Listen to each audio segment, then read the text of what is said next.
सेवा के लिए भारतीय जनता पार्टी का प्रत्याशी बनाकर आपका मत, आशीर्वाद और समर्थन के लिए भेजा। ऐसे हमारे लोकप्रिय प्रत्याशी आदरणीय अजय भट्ट जी, भारतीय जनता पार्टी के जिलाध्यक्ष भाई गुंजन सुखीजा जी, हमारे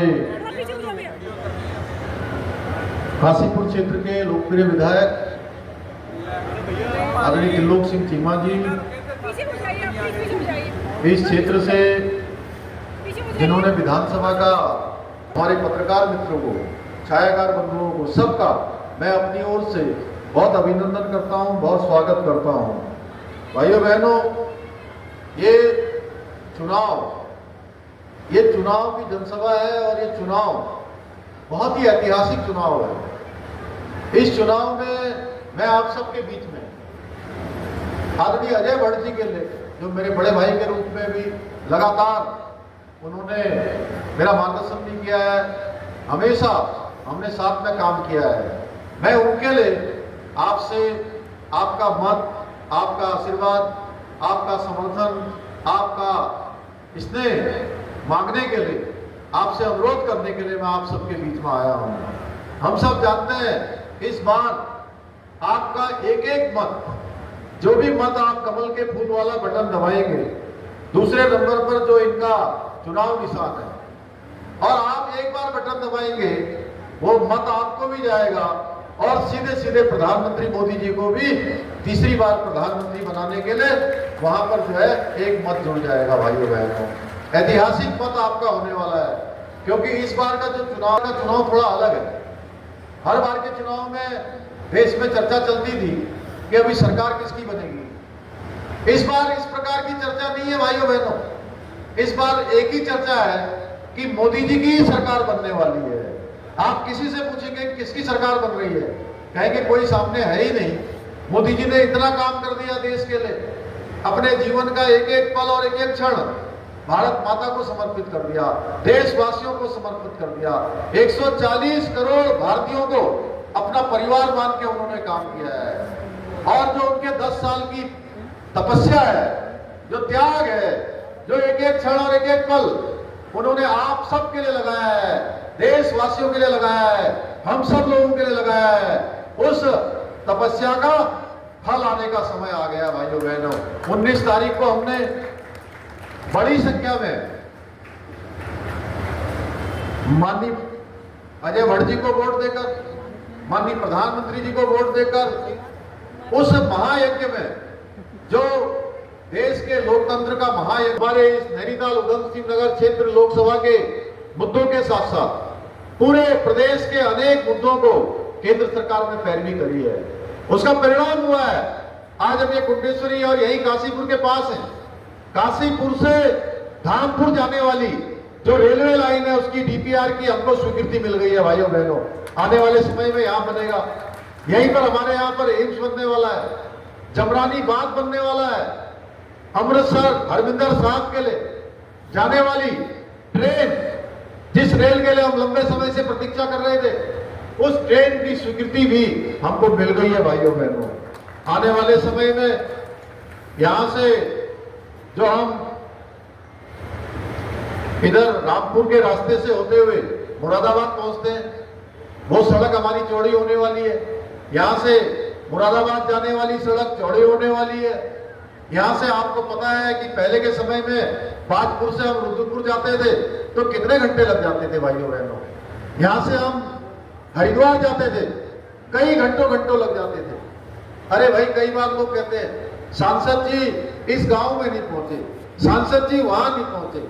सांसद जी गांव में पहुंचे हो या न पहुंचे हो, लेकिन उन्होंने हर गांव की चिंता करी है। भाइयों बहनों, हर एक व्यक्ति की चिंता करी है। उत्तराखंड राज्य के लिए जो वकालत हो सकती थी, उन सब वकालतों को इन्होंने किया है। इन्होंने अपनी जिम्मेदारी निभाते हुए बाजपुर का क्षेत्र हो, काशीपुर का क्षेत्र हो, कुंडेश्वरी के हमारे पूर्व सैनिक हो, उनका भी हमेशा प्रतिनिधित्व किया है। इन्होंने हमेशा सैनिकों के लिए बात करी है।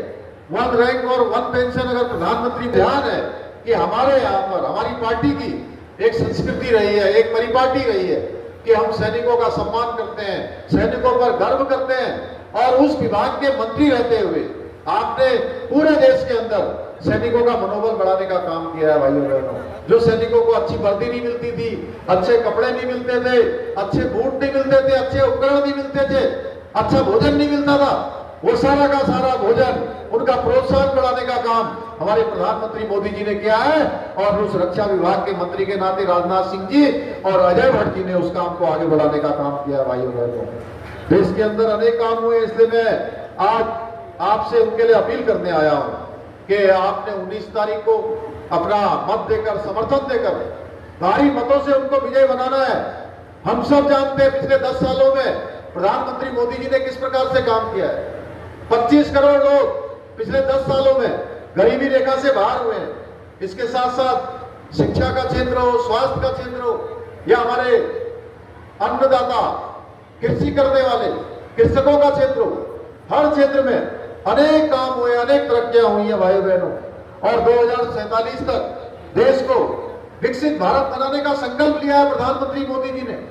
इसके लिए सड़कें, अस्पताल, विश्वविद्यालय, विद्यालय आदि का बड़े स्तर पर निर्माण कार्य किया जा रहा है। दूसरी तरफ मोदी जी भारत को विश्व में एक शक्ति के रूप में आगे बढ़ाने का काम कर रहे हैं। आज भारत का दुनिया, पूरे विश्व के अंदर भारत का डंका बज रहा है भाइयों बहनों। भारत दुनिया का शक्तिशाली देश बनकर उभर रहा है।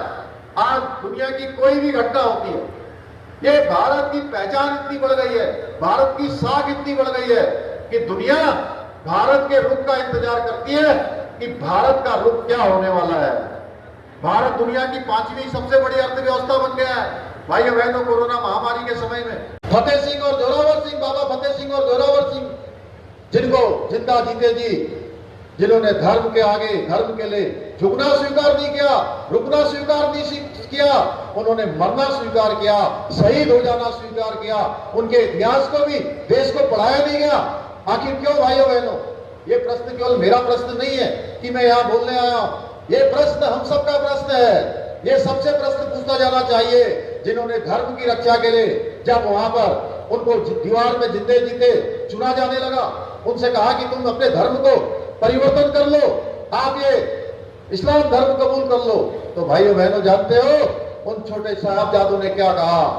हम धर्म के बच्चे, हम ईमान के सच्चे, हम गुरु गोविंद सिंह के बच्चे, हम रुक नहीं सकते, हम झुक नहीं सकते, हम धर्म के सच्चे, हम ईमान के सच्चे। भाइयों बहनों, उनके इतिहास को भी नहीं पढ़ाया गया।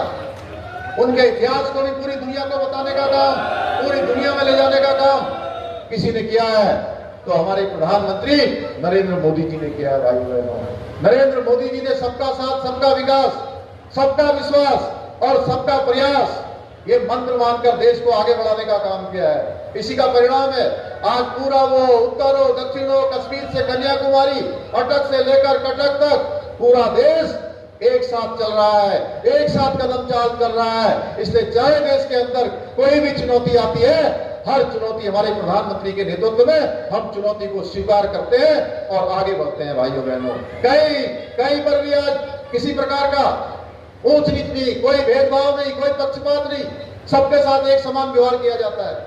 वही दूसरी तरफ ऐसी पार्टियां हैं जो वोट मांगने के लिए आती हैं, वो कहीं दक्षिण की बात करती है, दक्षिण को बांटने की बात करती है, कभी पूरब को बांटने की बात करती है, कभी धर्म के नाम पर बांटने की बात करती है, कभी श्री राम के नाम को काल्पनिक बताती है।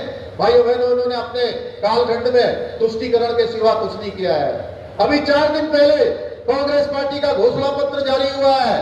भाइयों बहनों, मैं तो ये घोषणा पत्र पंथ का होगा, समुदाय का होगा, किसी वर्ग का होगा, सबके लिए, महिला उत्थान के लिए, हर वर्ग के उत्थान के लिए हम समान नागरिक संहिता का कानून बना रहे हैं। भाइयों बहनों, हमने विधेयक यहाँ पारित कर दिया। आप सबको एक गौरव प्राप्त हो गया कि सबके लिए एक समान कानून होगा। और ये कहते हैं मुस्लिम घोषणा पत्र में कहते हैं कि हम सरकार में आएंगे तो मुस्लिम पर्सनल लॉ को देश के अंदर लागू करेंगे। भाइयों बहनों, आखिर क्या हो गया है? 60 साल देश के अंदर राज करने वाली कांग्रेस, इतनी पुरानी पार्टी कांग्रेस, एक समय जो आजादी का प्लेटफॉर्म हुआ करती थी, वो कांग्रेस तो खत्म हो गई भाइयों। ये नई कांग्रेस कहां जा रही है? वैसे तो ये कभी सरकार में आने वाले ही नहीं है। इनकी लड़ाई सरकार बनाने की है ही नहीं, इनकी लड़ाई तो अपनी पार्टी बचाने की है, अपने परिवार को बचाने की है। सरकार तो बहुत दूर की बात है। न 9 मन तेल होगा ना राधा नाचेगी भाइयों बहनों। इसलिए इनका घोषणा पत्र देखकर हंसी आती है। इनकी जितनी निंदा की जाए उतनी कम है।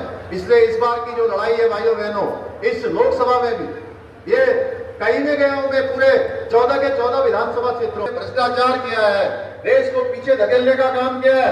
उनको सबक सिखाने का समय आ गया है भाइयों बहनों। इसलिए हम जहां मोदी जी के नेतृत्व में भाइयों बहनों, मैं कहना चाहता हूं, मोदी जी के नेतृत्व में हम नए नए कानून बना रहे हैं, नई नई योजनाएं ला रहे हैं, नए नए विकास के काम कर रहे हैं। केंद्र सरकार की, राज्य सरकार की डबल इंजन की सरकार 16 करोड़ रुपए के पिछले महीने ही अभी हमने यही लोकार्पण शिलान्यास किए थे। समस्याएं है उनको भी, उनका भी समाधान अगर कोई कर सकता है तो भाइयों बहनों उनकी समस्या का समाधान भी हम ही करेंगे। हमारे अजय भट्ट जी करेंगे, हम करेंगे, कीमा जी करेंगे, राजेश जी करेंगे, हम सब लोग मिलकर इसको आगे बढ़ाएंगे। भाइयों बहनों, हमने किसानों को बेहतर बनाने के लिए हमेशा काम किया है। प्रदेश के मुख्य सेवक के रूप में जब मैंने पहली बार उससे भेंट करी थी, उनकी समस्याओं को सुना था और उस समय उनका समाधान भी करवाया था भाइयों बहनों। लेकिन माननीय न्यायालय में मामला होने के कारण से कुछ उसमें तकनीकी दिक्कतें आई हैं, लेकिन निकट भविष्य में मैं आपको आश्वासन देता हूं कि हम उसको पूरा करेंगे। लेकिन मैं आपसे भी आश्वासन चाहता हूं इस बार कि इस क्षेत्र से हमको इस बार जो विधानसभा के चुनाव में, जो बागपुर विधानसभा में या इस क्षेत्र में आसपास में थोड़ी कमी रह गई है, उस कमी को हमारे सब सिख बंधुओं ने भी, हमारे फौज के लोगों ने भी, हमारे अनुसूचित वर्ग के लोगों ने भी, हमारे जाटो समाज के लोगों ने भी, हमारे अनुसूचित समाज के लोगों ने गन्ने के रेटों में 20 रुपए प्रति क्विंटल की बढ़ोतरी की है। हमारी सरकार किसानों को जो नहर से सिंचाई का पानी आता है भाइयों बहनों, अब उसका भी शुल्क नहीं देना पड़ेगा। वो शुल्क भी हमने पूरी तरह से समाप्त करने का काम किया है। किसान भाइयों की समृद्धि के लिए, किसान भाइयों की उन्नति के लिए एकदम मुफ्त से नहर की सिंचाई से आप अपने खेतों की सिंचाई कर पाएंगे। खाद्यान्न खेती के साथ ही सघन खेती को बढ़ावा देने के लिए 6 एरोमा बोली विकसित करने का काम कर रहे हैं। इसके तहत उधम सिंह नगर में अभी हमने एरोमा पार्क का भूमि पूजन किया था। मिंट की खेती को यहाँ बढ़ावा दिया जा रहा है। इस बार के बजट में हमने 200 करोड़ रुपए का प्रावधान विशेष रूप से अलग से, वैसे तो 306 करोड़ रुपए है, पाली हाउस बनाने का भी हमने प्रावधान किया है, जिससे हमारे किसान भाइयों को अच्छे अच्छे फल, अच्छे सब्जियां, अच्छे फूल अपने यहाँ उगाकर उनको बाजार में बेचने के लिए, विपणन के लिए बड़ा अवसर प्राप्त होगा। किसानों की आय बढ़ाने के साथ ही रोजगार के साधन भी बढ़ेंगे। एक तरफ मोदी जी की विकास और तरक्की की गारंटी है, दूसरी तरफ कांग्रेस जो फिर से देश को घोटालों की तरफ, खाई में ढकलने के सपने देख रही है। ये मौका उनको जनता देने वाली नहीं है भाइयों बहनों। ये उनका सपना मुगरी लाल के हसीन सपनों की तरह है जो कभी पूरा होने वाला नहीं है, क्योंकि देश की जनता जो कांग्रेस की असलियत है उसको भली भांति जान चुकी है। इस बार उनको वोट देने का मतलब है उस वोट को गड्ढे में डालना। कहीं उसकी गिनती नहीं होने वाली है भाइयों बहनों, गिनती खराब में जाएगी, अच्छे में बिल्कुल नहीं होने वाली है। इसलिए मैं आपसे कहने आया हूं कि अब जो कांग्रेस के लोग भ्रष्टाचार नहीं कर पा रहे हैं, वो क्या करेंगे जब 4 जून को अजय भट्ट जी का रिजल्ट निकलेगा, मोदी जी 400 पार की सीटों के साथ प्रधानमंत्री पद की शपथ लेने जा रहे होंगे, तो कहेंगे ईवीएम मशीन ने गड़बड़ कर दिया। क्या कहेंगे? ईवीएम मशीन ने गड़बड़ कर दिया भाई। अपनी फेस सेविंग करेंगे, मुंह छिपाएंगे, अपनी शर्म फेंक मिटाएंगे कि ईवीएम खराब हो गई, ईवीएम ने गड़बड़ काम कर दिया। अरे भाई, ईवीएम अभी तेलंगाना में जीते थे। अगर आप ये वीडियो YouTube पर देख रहे हैं तो हमारे चैनल को सब्सक्राइब करें और बेल आइकन को दबाना ना भूलें। अगर आप Facebook पर ये वीडियो देख रहे हैं तो हमारे पेज को लाइक करें।